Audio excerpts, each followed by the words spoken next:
Hello, you truly wonderful people, and welcome back to the Blacktown Football Hour podcast. This is episode number, the atomic number of manganese. Set in 2008, the world record number of tortellini made in just 3 minutes, the exact number of playable characters in Mario Kart Wii, and of course the number of UCL goals scored by Mario Yardell, Hernan Crespo, and Robin Van Persie, a shared number, by the way. The scorer of a hat-trick in the history of El Clasico. It was Lionel Messi, by the way. And of course, the exact number of 1 all draws, also in El Clasico, in the history of that fixture in all competitions.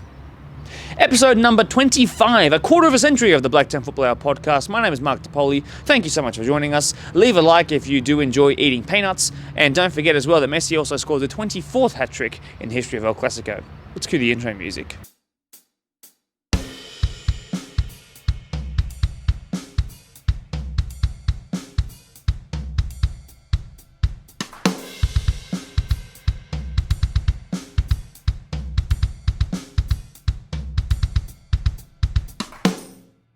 $972 subscribers. We are oh so close to that 1,000 mark. Get it? I really do appreciate all your help, and we are also now only 8 days away from the very first grand final kicking off. So excited. So stressed, but so very excited. As mentioned in the intro, the quarter of a century mark of podcasts for this year has been reached. Well done to everyone. Very impressed that we've been able to get so far and that I didn't get COVID this year as well. Before we go into the Volunteer of the Week segment, though, I made a promise at the end of last episode 24. Remember the 14 fours competition? Remember how I hinted at that? Well, as you may or may not remember, Pons were in first, Workers were in second, Polonia in third. Polonia were in first, but Pons had knocked them off their porch about 4 weeks prior to the end of the season. Pons had the same number of points heading into the last game week of the season, but Pons had a bye in the last round. So while second place Workers played third place Polonia, that ended up being a whoever wins the minor premiership. So not only did they win Blacktown Workers, but they won 6-0 over Polonia, and they booked their ticket straight into the grand final with a 2-0 win over second place team Pons last week. Congrats to those kids there. Well done, boys. The Volunteer of the Week this week heads to Popondetta Park, and it's Town Rangers FC's 𝐁𝐢𝐭𝐞.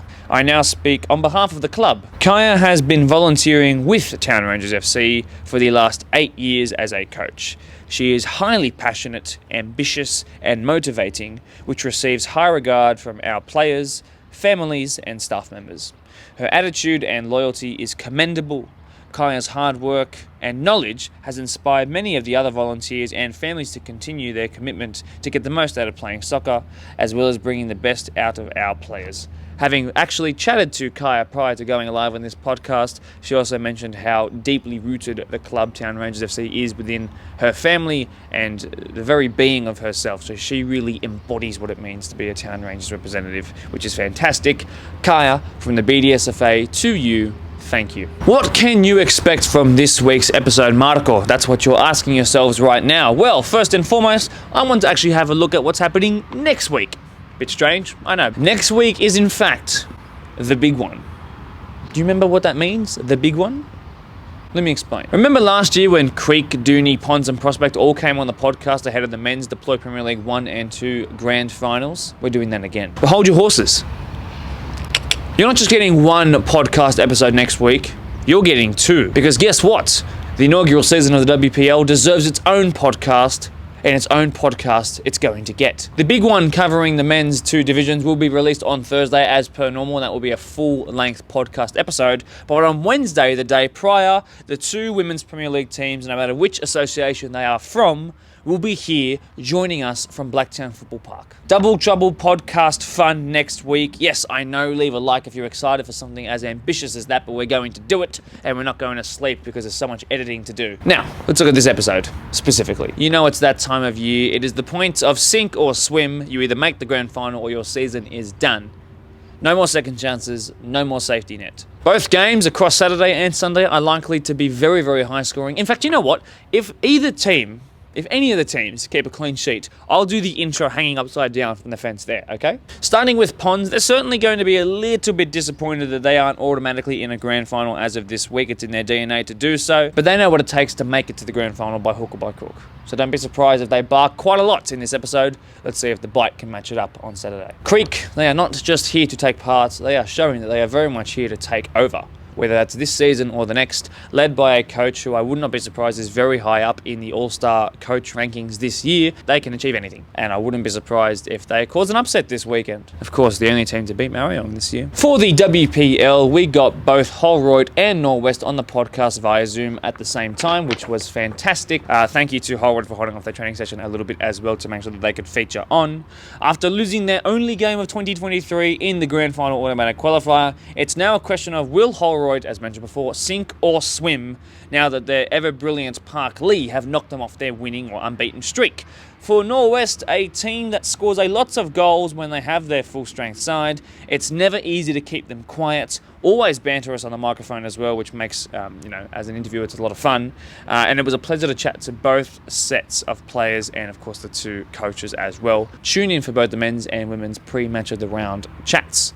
You are going to enjoy. Some results before we chat to... I shouldn't put my hand up. You know what? I apologise. Some results before we chat to Ponds, by the way. I'll leave PL1 alone for just a minute. Let's have a look at the top four of PL2. St. Pat's have unfortunately bowed out to a very strong Polonia side, 1-0, a penalty that made the difference. Quakers Tigers versus Oakville is proving to probably be the fixture of the year in all of the BDSFA. Another absolutely cracking game. Tigers winning 4-3 late on.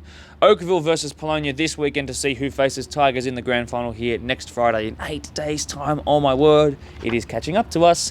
Better start moving because the grand finals are right here. Make sure you come and peg your tents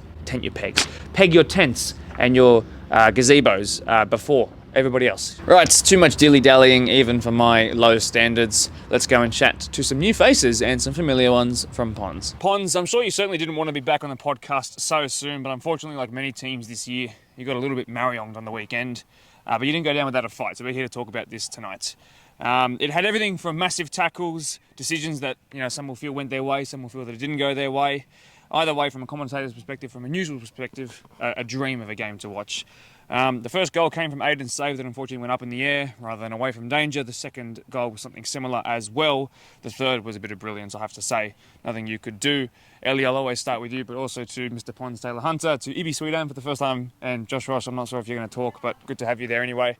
Thanks for joining us on the podcast. But Ellie, I think Mariong, I don't think that they were 3 goals better than you. What would you say? Do you agree with that? Yeah, I don't think they were. I think we were just unfortunate. Things didn't go our way. The drop of the ball at the moment isn't falling our way. They had 3 goals, which they're all saves, which fell back into them. Good on them. They played well. Can't say they didn't. But I just did think we didn't come out of our second gear in that game. Couple of chances that their keeper saved. Could have been a different game if we took an early lead. But that goal before halftime that we conceded was a bit tough. We were attacking, we lose the ball, they get us, the ball drops for him, and he shoots again and scores. So pretty unlucky there. But saying in all that, it's done now. Focus on to this week, and we've just got to beat our opponents that are in front of us this week. Mr. Ponds, you're in the wars in that game a little bit. I know this wasn't on the questions list, but how have you pulled up and how did you find training tonight? Because from what I saw in the 10 minutes that I was here, it looked like a lot of fun. Yeah, no, I pulled up all right. Training was good. As you said, we just had fun. Rossi banged a few. He's not saying much tonight, but he banged a few. Ibi put a few out to the sideline like Matty Hubbard. So, fun and games really. We're just trying to take the pressure off ourselves and just enjoy it. Good. Might be needed, and who knows what it'll lead to. Ibi, I'll get you to grab that microphone. Welcome to the podcast, my friend. It's a pleasure to actually finally have you on. Thanks, mate. Appreciate it. All good. I've got to ask, because I actually rated it from you now. Towards the end of the game, right towards the dying embers, you were really displeased with what was going on. You were frustrated, and you made that pretty clear. You actually wanted to come off at one point. Now, that might bring about some smiles from your teammates, but from what I thought, it was a show of, I would say, passion, and that someone who actually really wanted to put his best foot forward, match of the round game or not. It's a big derby, and you're a big game player. So for it to not go your way, I can understand your frustration. So in saying that, you're also the first person to lend a helping hand when people got floored in the tackles. So you actually missed a nice guy out there as well as a bit of a villain. So tell me, do you feel like Ponds lost the midfield battle? Because even when you had to make changes, I didn't think you did. So Did you feel like you were getting at all dominated out there, or did it not feel like a 3-goal game? In terms of the midfield, I think they have a quality midfield. I think they're probably the best 3 midfielders in the league together.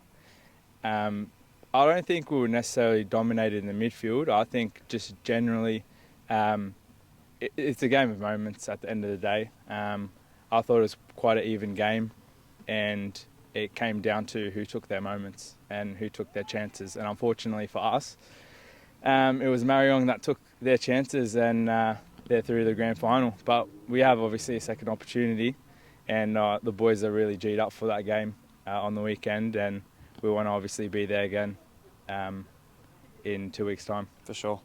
Now, Lockie Nixon looks a little bit weirder tonight, but we're going to get him on the mic. Do you want to speak? Do you want to be part of it?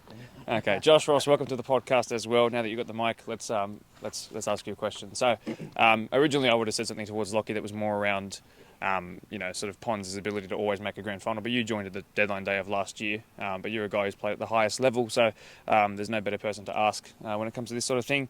You've had a 5-all and a 3-2 win over Eastern Creek this year, so they're yet to do the number on you. You've also played friendlies against them in years gone by. I'm not sure that you would actually know that, but the clubs are quite close off the pitch, away from the Premier League space as well. So what have you sort of noticed about the Eastern Creek way of playing in your 2 meetings against them? And what are you expecting out of this match this weekend? I'm expecting a very hard game. Like the last 2 games have been physical, just like we are. The way they play, they like to keep the ball a lot, and then they do counter-attack very fast, which is what we got to be aware of. And they've got a quality striker who holds the ball up, and he always plays feet, bounces and turns. So it's going to be... I'll get you to bring the mic down this way. Yep, good observation, certainly.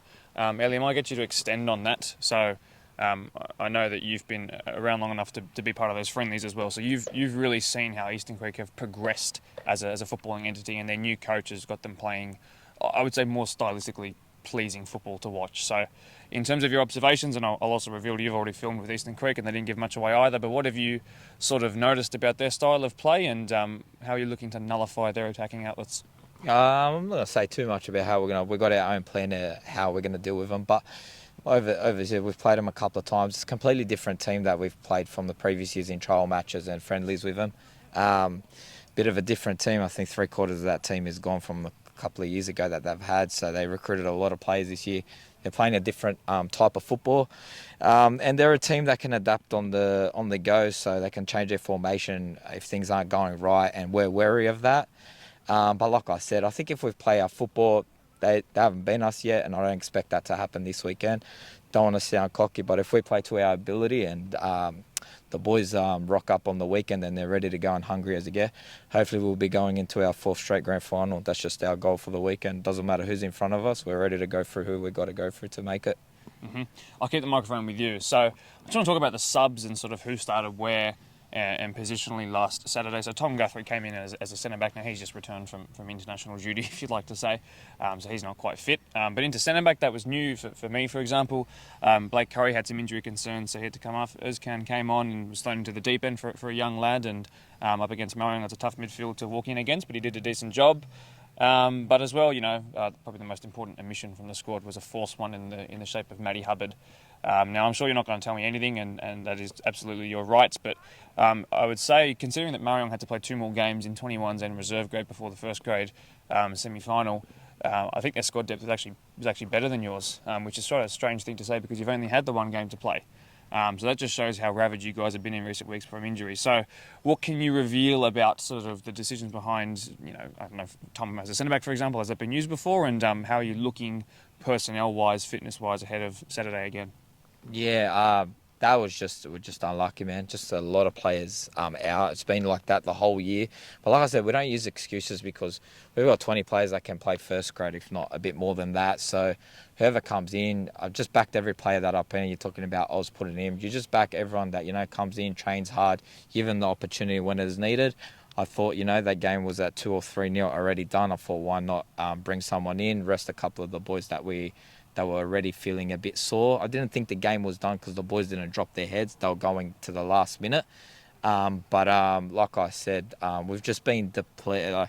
in the 4 or 5 years that that I've been in, a couple of Taylor's been here a bit longer. I think it's been the worst year on injuries and players being away. Which weeks we had like 15, 16 players for 2 teams. So it's taken its toll, and Matty's been a big out, but. I think Matty might play this weekend, might be back.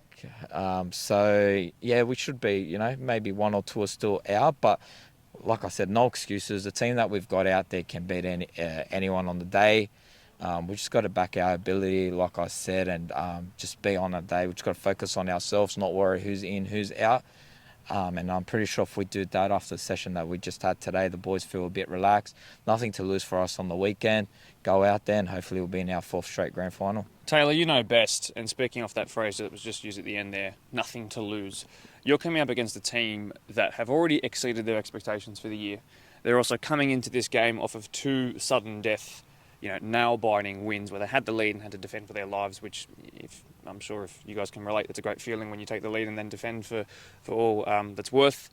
So they're coming into this on a high with what I actually would believe is certainly no pressure on their shoulders. Now, you as a decade-long servant at the club, you've been there for the building phase, and now you've been around for the half decade in particular, where you've made 4 straight grand finals. It's in the Ponds DNA to do appear in a grand final, be there for the big spectacle, and it would seem, if any season, where that sort of breaks, it would be this one, because the club championship hasn't gone your way for the first time in, like I said, 4 years as well.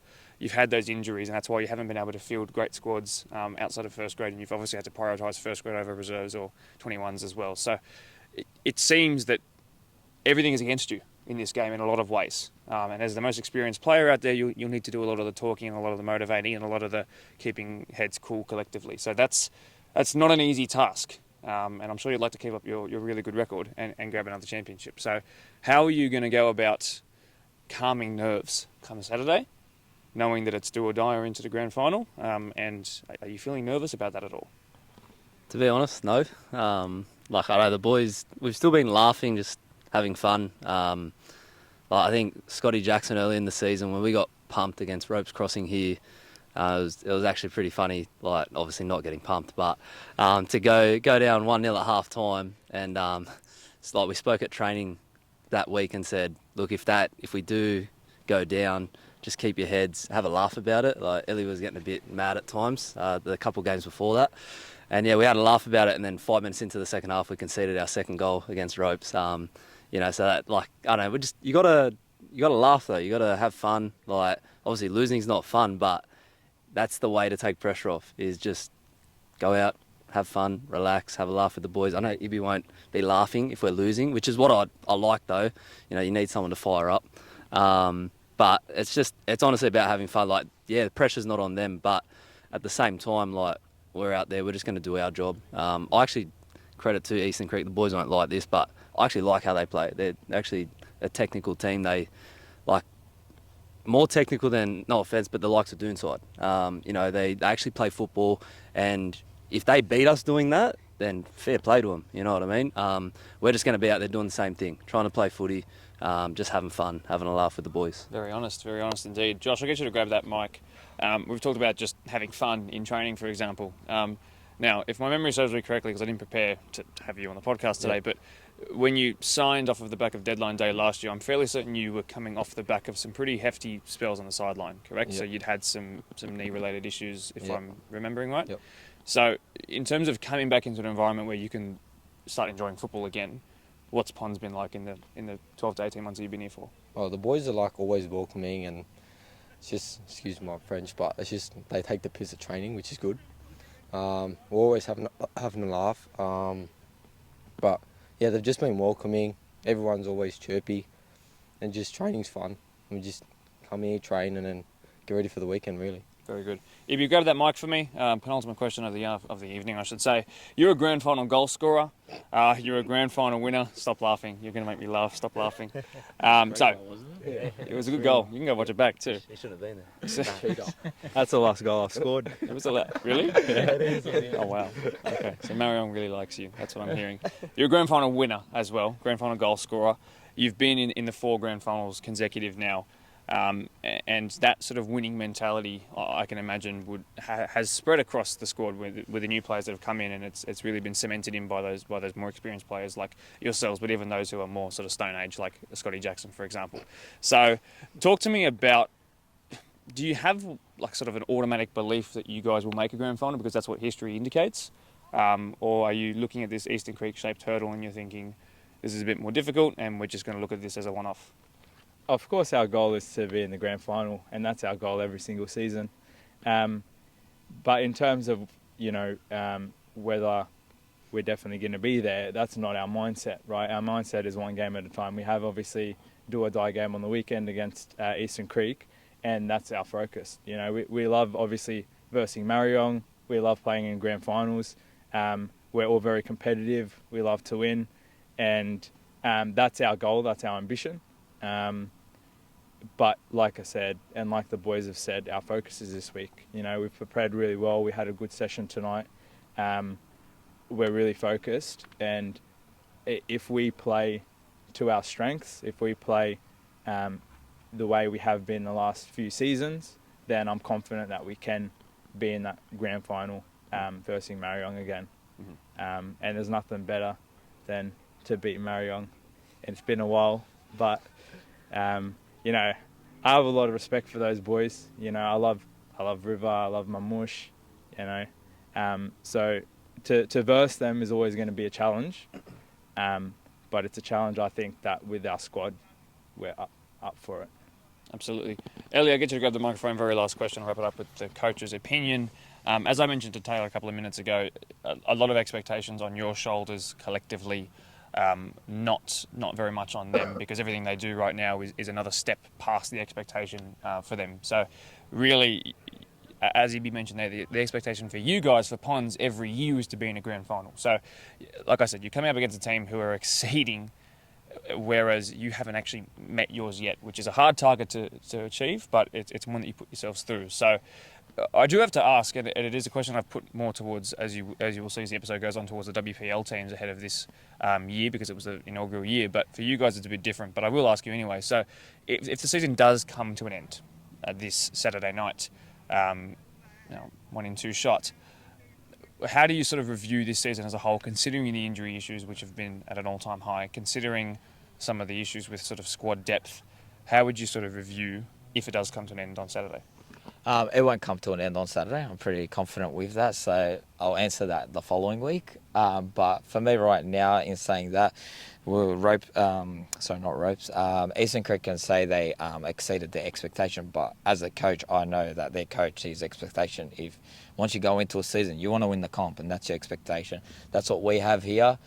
Like I said, we don't put pressure on ourselves, and we have last 4 or 5 years we haven't done that. We have an expectation to try win the comp. It doesn't happen, but like I said, our expectations and what we want and the drive that we've had all year and since I've been here, and what Taylor, what Ibi, what Josh, what every player in our team wants, is obviously to win that comp. So Eastern Creek can say that they've past their expectation, but I know as a coach, you don't come to miss out by a week before. You want to get there. So they can talk what they want, and we can talk what we want. But at the end of the day, a goal of a squad, most squads, is to win that first grade competition, because it's the highest thing that you can play in our association, and that's what our goal is. Whether we get there or not, if I want to reflect over this season, we've spoken as a team, pretty disappointed how it's gone, because our expectations have been to always be, in that first or second spot. We lost club championship, which we won the last 3-4 years. So it's been disappointing, but there's been a lot of promising things that have come out of this year as well. We've had Blake Curry come out of nowhere. He's been really good, developed into a great player. A lot of young boys like Oz and Lockie Nixon and stuff like that have got opportunities that in past we would have not given opportunities to. So the depth is good. Really happy with more of leadership from these boys as well. Josh and Ibi, that's like their 4th year with us. So Josh left for a year when he got injured, but he was there with us before that. So the boys, we're a very close-knit team. We back each other. So like I said, a couple of things that are disappointed that have happened through the year, we learn from them. We'll come back harder next year. But like I said, for me, focus is we get the job done this week, and then after next week, I'll tell you whether we're disappointed or not. I like that a lot. High standards, and very much one of the reasons, if not the most obvious reason as to why these guys have been so good for the last half decade, and they will continue to do so, I'm sure. Generally, thanks very much for being here, boys. I'm very, very appreciative. Late at night, thanks for having me as well. Do appreciate it, and good luck this weekend. Thank you. Let's do it. Hello there. Let's stick with PL1 off the back of what was a fiery end to that podcast discussion. As you already know, 3-0 Mariong over Ponds. As you're about to learn more about Doonside, the champions won't be going back-to-back, and that's because this little club that could just keeps on going on. Let's go chat now to Eastern Creek. It hasn't been a long time at all since I last spoke to Eastern Creek, but I'm glad in many ways that after the last time when I said if this is the last time for the year, it's been a pleasure, that hasn't actually proven to be the last conversation with this lot. Welcome to the podcast, boys, and for the first time ever, welcome to Star International Journeyman Brian Sohn. Thank you to Danny, coach with the best hairline, Hinton, for coming back once again. And last but not least, the spot kick specialist from right down the middle, Josh Saldana, who's also a future BFH board member, as you can tell by the jacket that he kindly borrowed stolen from my car. Excellent. Just the part today, certainly. Now, last time we were here, you were in a sudden death matchup against Workers. A goal in the opening minutes from Brian Sohn, who's holding the microphone right now, which came from a cross that you slipped over from, by the way. So was that right from the training ground? You just slip over and sort of drag the defender away? That was not in the game plan, no. It certainly did the right thing, though, falling straight to Kurt. Yes, it worked well. It worked well. Now, I want to pass to Danny straight away. We'll get into the serious stuff up first, as always. It's fair to say that after that game, so we're going back 2 weeks now, you sat back a bit and absorbed some pressure. It took 80 minutes for them to sort of crack the Eastern Creek nut. But when they did, I can imagine your nerves might have taken a change. It might have been a bit more nerve-wracking for you. So what was your message from the sideline when they scored with 10 minutes to go in regular time to keep the boys cool? Oh, just stick to our game plan. We know in finals it's a different football game, and the pressure does build as the game goes along.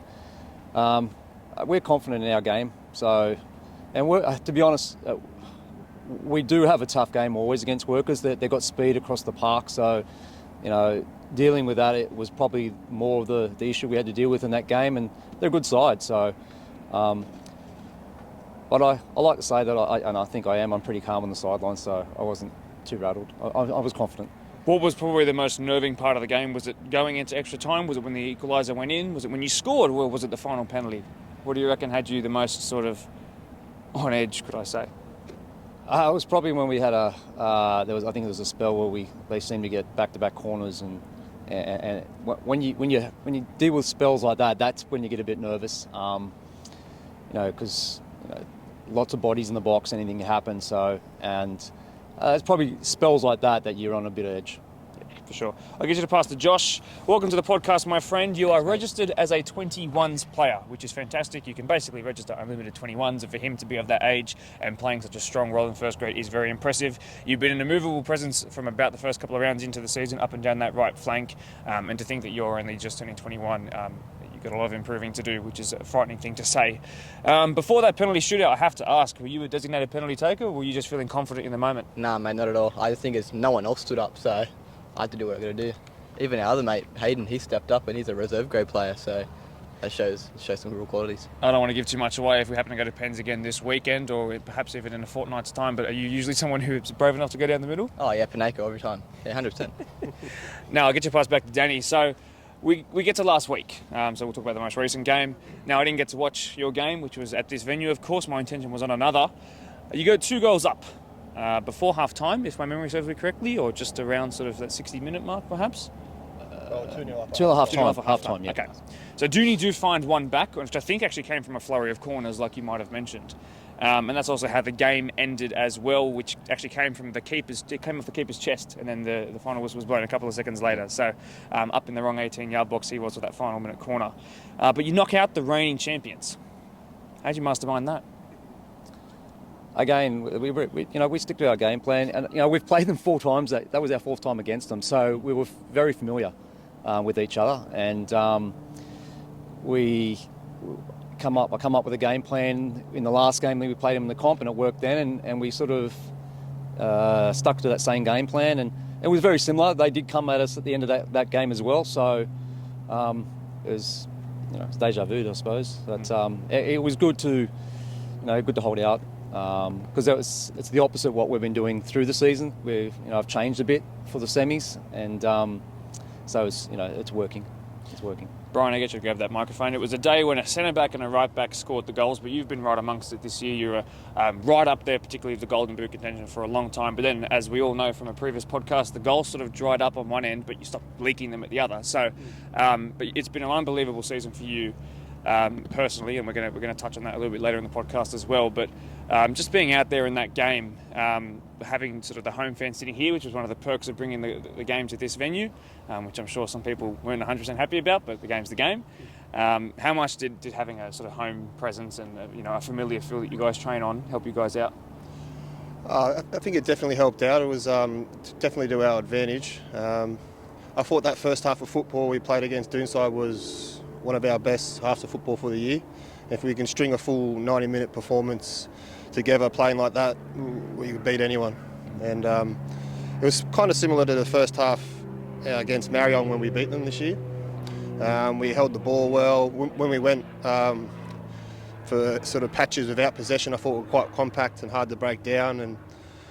But Danny sets us up well every week. Everyone knows their job and we go out and execute it, and we're very lucky to have a coach like him at this level.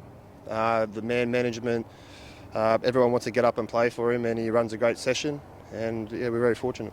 We actually just finished speaking off camera about all the different representative level clubs that Danny's been to, and in terms of journeyman, it's certainly a word that I could probably share with you as well. I guess we go to that microphone as well, Coach. The last two games you've taken the lead in these finals matches, but you've won them both.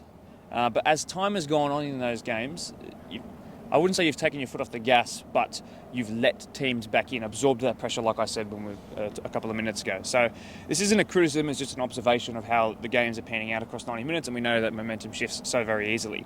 The teams obviously know that they're fighting for survival, which inclines them to put more numbers forward, of course. That's no surprise, as Dooney and Workers both did. But are you worried that perhaps there's a tendency to go onto the back foot more as the game goes on could become a problem, or is it just part of the plan, and the plan has proven twice now in the finals that it's already working?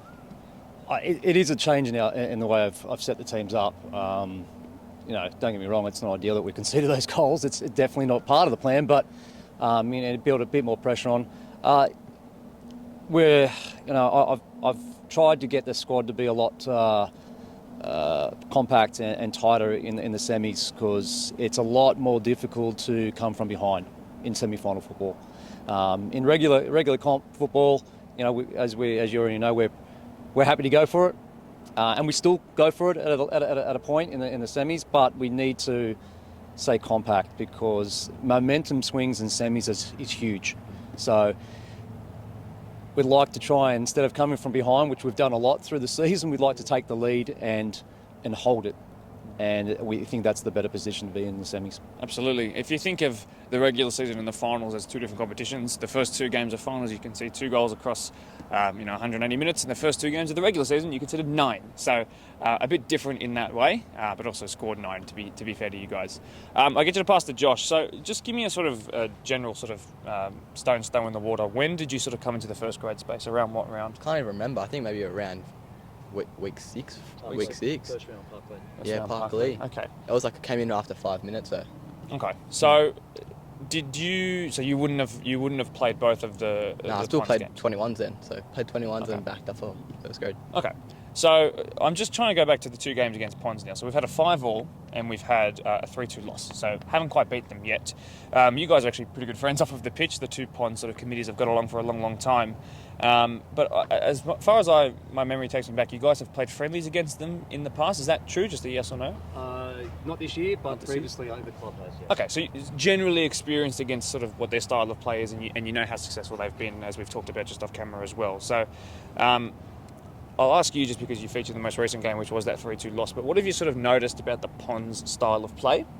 And I know that you're going to have a lot of their play does come through the wings. That's where their top scorers have been for the last 2 years. So, and you as a right back would very much know that. So, what have you noticed about them, and what are you looking forward to come this Saturday night? We've definitely had a look at them. We had a chat before the thing, and then we were saying that their winger is very, very strong. So that's my side, so a little bit nervous. But if we can isolate him, as we said, we should be pretty comfortable going into the game.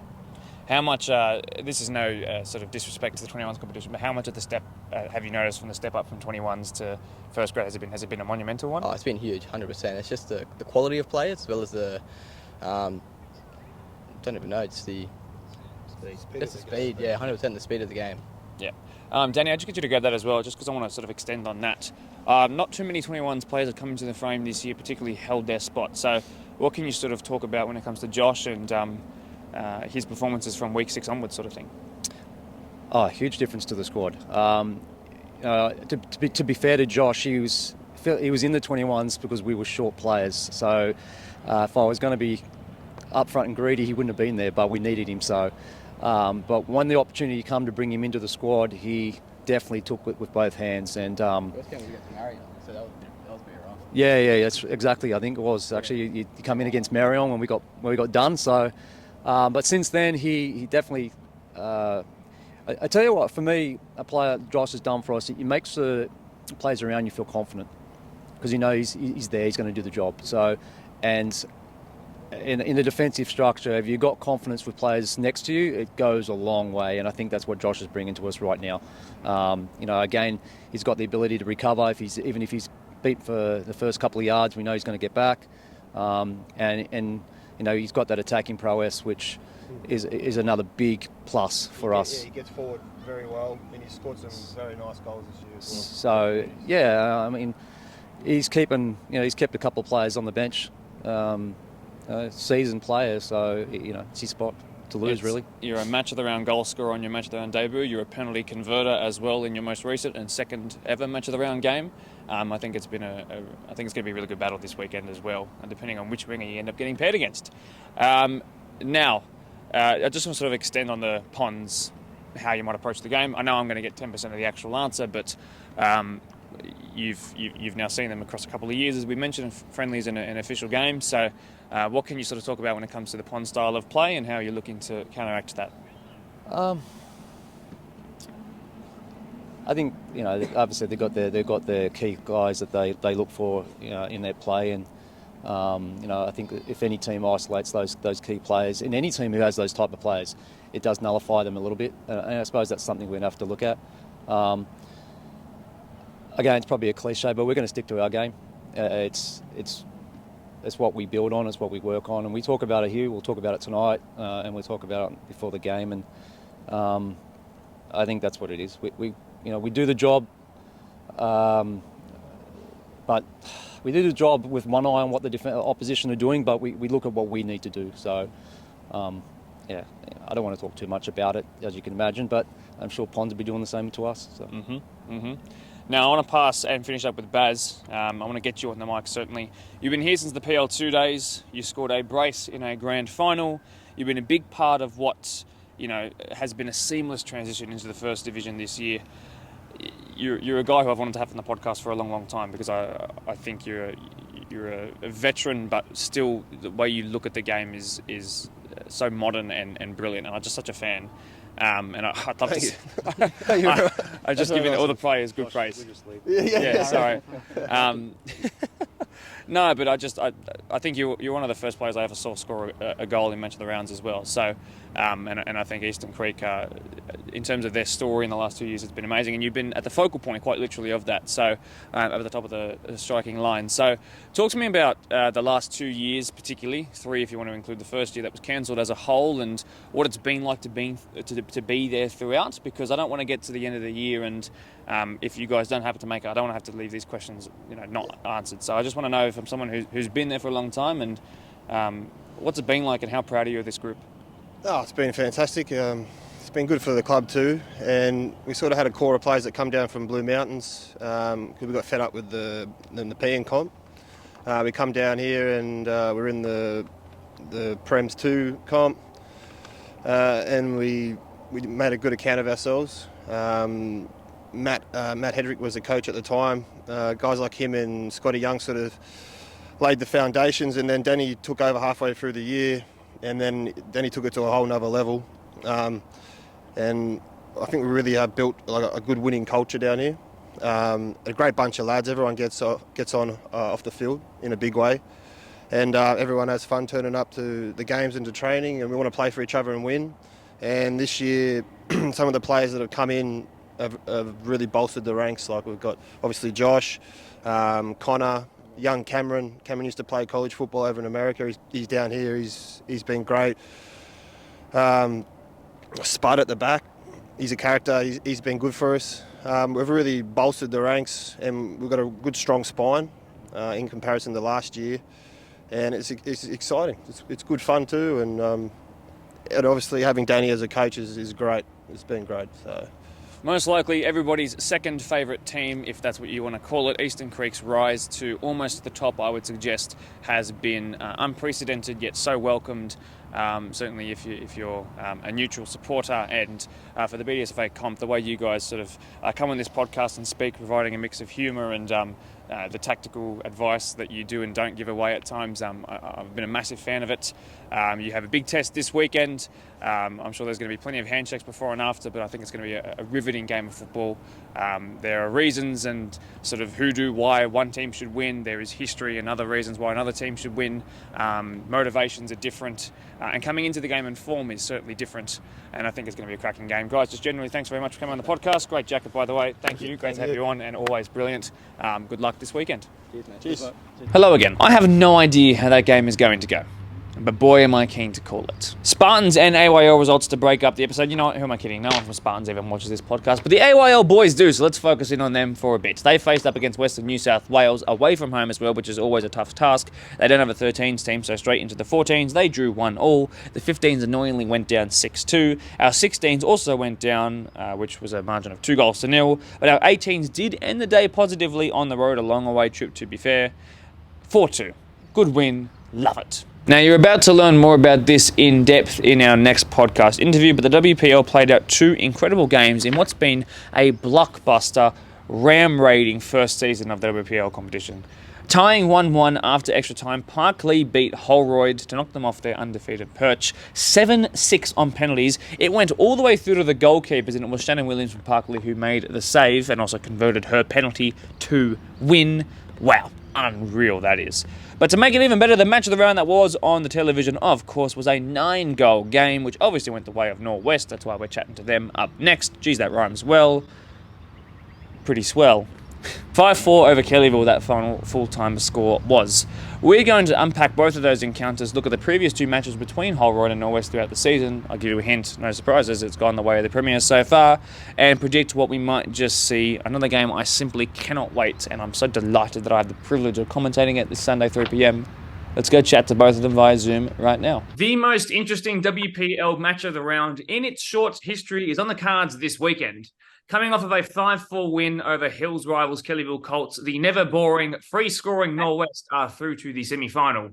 What makes it even more crazy is that their opponents are Holroyd Rangers, meaning that for the first time this season, Holroyd lost a football match. After finishing as the far and away premiers, just the not-so-mere 18-point gap over second-place Parklea, it was the BDSFA team Parklea who actually booked their place in the grand final after a penalty shootout win last Sunday, which went all the way through to the goalkeepers getting a turn from 12 yards. As I introduce the teams, yes, teams, plural, another first. The first time we've ever had the pleasure of having both teams in the WPL podcast section simultaneously. I welcome Danny and to Trent, two of the most featured on members of the podcast in years gone by and this year gone by, but also to D and CJ to the right and left respectively of Danny, and to some plenty of new faces from right to left. And then going behind in the best second row as well from Norwest, Monique, Erica, Truman, Sanch, Maddie, and Emma. Plenty of goals have joined us here today. Now, long intros aside, I'm going to start with the Premiers, of course. A game that sent shockwaves around the WPL sphere. Danny, 1-1 after extra time, and then pens. Now, I know nothing about this game other than the fact that it went to pens, so I'm here to learn just as well as our viewers are as well. So who would you say were the better team throughout the 90 minutes and then into extra time as well? And can you take us through the penalty shootout? Yeah, it was a tough game. During regulation time, I think it was quite evenly matched, to be honest. Both teams had their chances. I think both teams hit the crossbar a few times. So it was quite a close game. Coming into extra time, I think Parklea actually ran out of legs, but they stayed solid and managed to defend to get to penalties. We actually heard them a few times talking about trying to get to penalties. So, unfortunately, when you get to penalties, anything can happen, and that's exactly what happened. Unfortunately, it was a heartbreaking loss, but that's what happens when you go to penalties. It can go any way, and interesting that there was a game plan. And they executed it, and then it went their way as well. You need a bit of fortune and a bit of luck to make it through in finals football. That makes it all the more interesting. Trent and Norwest, I throw to you 5-4. My word. You go 2 up early away at Kellyville. They claw one back before halftime, which is a pretty reasonable scoreline. But then the second half gives us a flurry, which you guys seem to be used to when it comes to the cameras being on. You then make it 3-1 to they make it 3-2. You then make it 4-2, 5-2, and then with just under 10 minutes to go, they bring it back to 5-3. And then within 1 to 5-4, you had to dig in deep for those last 7 to 10 minutes or so. Trent, to you first and foremost, as we always do with the coach, where does that rank among the most stressful games that you've had the pleasure or displeasure, actually, of being on the touchline for? G'day, Mark. Yeah, look, it was more stressful than I think it needed to be. I think we have a real habit of conceding free kicks in dangerous areas, and something we'll be making sure we don't do in the next couple of rounds. But we certainly dominated them for the early part of the game, and I think unfortunately let them back in and gave them a real sniff of getting back into the game. And being finals football, as you know, they only had to draw the game to force an ongoing stoppage time. And then in that, anything could happen. But yeah, look, I think we dominated them early, and unfortunately went to sleep at certain stages of the game and let them in and gave them a real sniff. And it was nerve-wracking. I'm not going to lie and say that I wasn't happy to hear the final whistle. For sure. I'm wondering as well if you had the sun in your as well, but I guess those who watched the live stream will know if that's the case or not. I'm going to throw to D. Welcome back to the podcast, my friend. We spoke throughout the year about an undefeated season, staying sharp all the way through to finals, keeping your foot on the gas. Now, if there's any time to lose in the finals, it's when it's a non-sudden death game. So I guess fingers crossed helped you out in that sense. But can you just let me know, what was the reaction like sort of after that match? Because from the All-Age Women's 1 to this WPL team in its inaugural year, it's been a fantastic year in green and yellow. So, what was the sort of reaction like? Because I don't think you guys would be used to that feeling, really. Yeah, it hurt a little, but semi-finals football is a completely different ballgame. Like, I've been in finals before, and like, it's just completely different. And teams bringing their all, and it's just different. CJ, we've also spoken about winning the midfield battles, which 18 times out of 18 you guys did this year, and it sounds like it was 19 as well, because it sounds like you played better and they had a game plan which sort of put them on the back foot, and it worked. Putting their backs against the wall, Parklea, and I mean that not disrespectfully to Parklea as well, of course, but did you feel like you guys were actually playing the better football out there? I've asked the coach, Danny, but in terms of what you guys thought as a team, particularly out in the midfield battle, were you guys not dominating, but were you playing better? Yeah, I think we played really well, actually. Just throughout the game, we had some really good moments, especially in the midfield, I think. We did really well to switch it out, move side to side, and retain possession a lot. Obviously, there were moments where we clocked off and Parklea dispossessed us, but that's just the game. But yeah, I think we played really well on the day. Okay, excellent. That's good. Some of the best coaches I've ever sort of had the pleasure of listening to in the professional world have always said the performance will eventually come through more than the results. Now let's go down to Norwest, and to any of the players who are brave enough to speak up. Again, to most of you who are here today, welcome to your first time on the podcast. You guys are perennial high scorers and perennial high goals conceders as well. You can't afford to do that against a team who only conceded 9 throughout the entire regular season. It's simple. It's probably not going to go your way if it does sort of pan out. Perhaps some of those moments in the most recent game went. Is it fair to say that for all the good goal scoring last Sunday against Kellyville, that this sort of knack of resting on your laurels just a little bit almost came to your undoing? And how you sort of go about rectifying that this weekend? Maybe I won't throw to one of your Golden Boot contenders, but perhaps someone in the midfield or defence wants to sort of talk about that. Who's brave? I think, like Trent said before, we've been a bit unlucky with conceding quite a few free kicks in quite dangerous areas. On the weekend, we had a free kick right outside the box, which they scored from, and again, a penalty in the second half from a handball. So I think we really just need to work on not giving away those easy chances for goals. And I think that'll help us a lot. Sure. Anything else to add, perhaps? Maybe just about staying focused, or is there anything else? I'm happy to move on. That's all good. No. I still can't hear him. Yeah, I think on Sunday we really gelled very well and we're playing quite sharply. Obviously the scoreline kind of makes it sound a little bit different, but I think we played very well on Sunday. So I think if we just continue that same mentality and have that same energy, I think we'll have a good game. Apologies for any audio issues, by the way.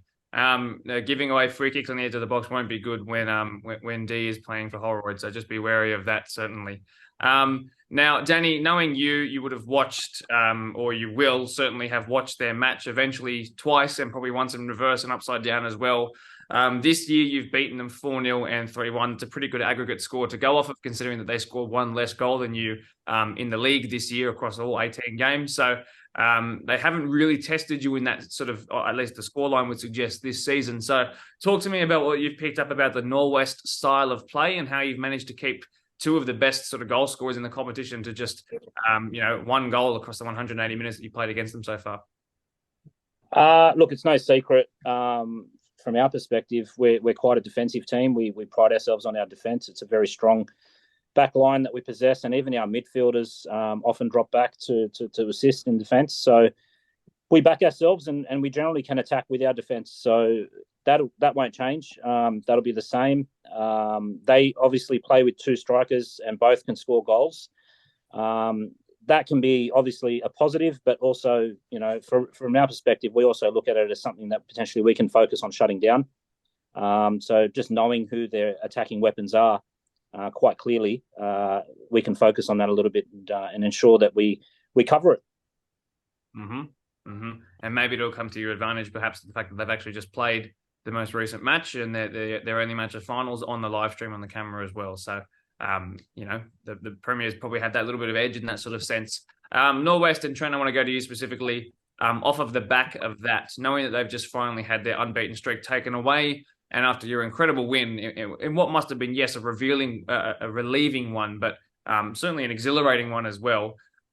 If you could sort of speak on behalf of the girls, you must feel that if there's any moments in the season, right now is the time when you want to play up against the Premiers. Yeah, absolutely, Mark. I think, look, Holroyd have been a very strong side all season. There's no doubt. And I think Danny, through his coaching experience, would probably agree. You don't have an unbeaten season without some moments of luck. And certainly when you win a game, we had some luck on Sunday. It plays a part. I think Holroyd are a very strong team, but I also think on the day they're certainly a very beatable team. And I think in the right style of play and taking your chances, I think we can be very very competitive on Sunday. And certainly we're not going into the game with any belief that they're not going to be there playing hard. They've been undefeated all year and lost in finals, and we all know finals football is very different to the competition. You've only got to end up with an equal score at the end of the match, and it goes into a penalties, and anything can happen in those stages of the game. So look, we expect Holroyd to be very strong on Sunday. We expect them to be hurting a little bit from last week, and certainly I think that's taken a bit of the shine off their season, having lost after being undefeated all year. But we're expecting a very, very hard game. We certainly, I think, are playing quite strongly at the moment. We've got all our players back for Sunday. I think in both of the games we played them through the year, we didn't have a full complement of our team. And look, everyone struggled with numbers at different stages of the year, and that's a factor of the season. That's a factor that all teams have to work on. No, look, I think, Mark, Holroyd, as I said before, are a very strong side. We certainly respect them. We'll be coming into the game playing as hard and as strongly as we can, and we expect to be very competitive on Sunday. It might take the shine off this season a little bit, but it also might motivate them to levels we haven't seen yet. I cannot wait to see what comes out of that game. I have the same question to ask both of you as we wrap up. I'm also time conscious that teams are trying to spend their time doing different things tonight as well. So I will go to Holroyd first. I do want to ask these teams that are playing sudden death football because I don't want to make sure that we sort of leave any stone that's not that's unturned. So I do want to ask, if the season were to end on Sunday, how would you sort of view your debut WPL campaign overall? I can't imagine that it would that would be completely seen as a waste because it didn't go to plan for 3 games of finals. But how would you sort of view if it were to come to the end this weekend? No doubt it'd be a little bit disappointing, but I was quite content and happy about 6 weeks ago. So the fact that we're still here talking to you 6 weeks later tells me that we're still doing something right and we still have something to play for. But we're over the moon in terms of the competition, the structure, the level of competition. We're very, very happy with that, and that's a success not just for us as a club, but for the entire competition, all the clubs involved. And we just want to see it go from strength to strength. So yeah, we're super happy with what we've achieved so far.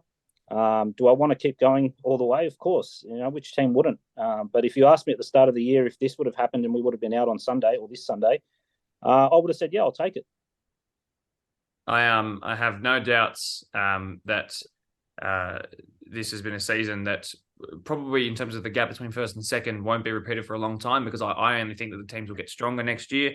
I don't think you guys will regress. I just think people will begin to catch up and you have such a high standard. But of course, I'm not here to be pessimistic because I do think there's a reason why you guys did finish with an 18-point gap. But I am expecting great things because 36 games combined, 18 each this year. And I think you guys, if my memory serves me correctly, would have scored 92 goals between you. So I think we're in for a good game.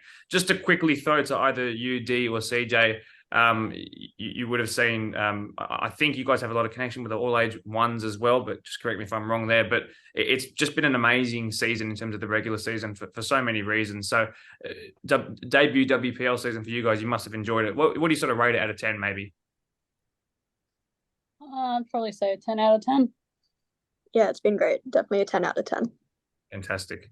Now, Trent, same question to you. I know I would have asked you something similar last week, but off of the back of that, winning over a rival Hills team as well, the other Hills team in the final series, you officially sort of are remembered now as the best Hills team, despite the fact that you guys did finish 4th to their 3rd. And you got to do it at their home ground as well, which is fantastic for you guys. If the season were to end, I ask you again on this Sunday. Maybe I want to throw to one of the girls, actually. How would you guys sort of look back on your season as a whole, and how would you review it? That's awesome. Yep, anybody. I think we're obviously going to go out on Sunday and play as hard as we can and play the football that we know we can play. But I think regardless of what happens, we're all very proud of ourselves for what we've accomplished this season, especially, being Norwest's first year of having a competitive side in the women's, and we know that everybody at the club and everyone that surrounds us is extremely proud of what we've done. So we'll walk out of the game regardless with our heads high, and proud of what we've all done. I think everyone would agree. Yeah, definitely agree. It's all our first year at Norwest, and the support from the club has been great. The team has been great, and the competition overall has been great as well. So I think we're definitely all very happy, and it's been great to make finals, considering that a lot of our team has kind of only just come together this year. So yeah, it's been a great year. I like, sorry, Mark, I'll just jump in there. I like your comment a few minutes ago where you very clearly articulated that we are the strongest Hills team in the competition. If you could just if you could just say that again, please, Mark, for Bob Harold's sake. I'm not sure he heard it the first time. Just a reminder that a BDSFA team finished above both Hills teams, so that's all good. Fantastic. I can't repeat it more than once. It goes against my quotas. Sorry, my KPIs. I won't get hit properly. In terms of goal scoring this year, and in terms of actually how the makeup of these two teams came together, they actually share a lot of similarities. These guys have given us some great high-scoring games. This year, there's been 8 goals scored across 180 minutes. I'm sure we're going to get more of that. You guys have given us fantastic match of the round streams as well. Tight ones that Northwest, when I watched you for the first time, you guys have come a long, long way since then in terms of your progression and your exponential growth. Like, again, if I don't happen to see you again, I'm very proud of what you guys have achieved. Holroyd, the standard bearers, certainly the standard setters. And if an 18-point gap ever gets eclipsed from first to second again, certainly in my time here, I'll be very, very surprised. Guys, generally, thanks very much for joining us on the podcast. Good luck this Sunday. Can't wait to call that up from the top of Labor Sports Park. I'm really keen to see how it goes. And Holroyd, go and enjoy your training and go and enjoy your team dinner tonight, Northwest. Thank you very much. Thank you. Thank you. Thanks, Mark. Hello again, you beautiful people. I can't even express how excited I am for this weekend's fixtures. There are so many great battles all around the BDSFA, but particularly with these live stream games that are just growing and more. The intrigue from the public, even in the non-Premier League space, has been fantastic, and I appreciate you all for tuning in and taking an interest. And I'm sure you're all, especially you young ones, are aspiring to be there one day and represent your clubs at the highest level, locally certainly. So it's been fantastic. 25 episodes in.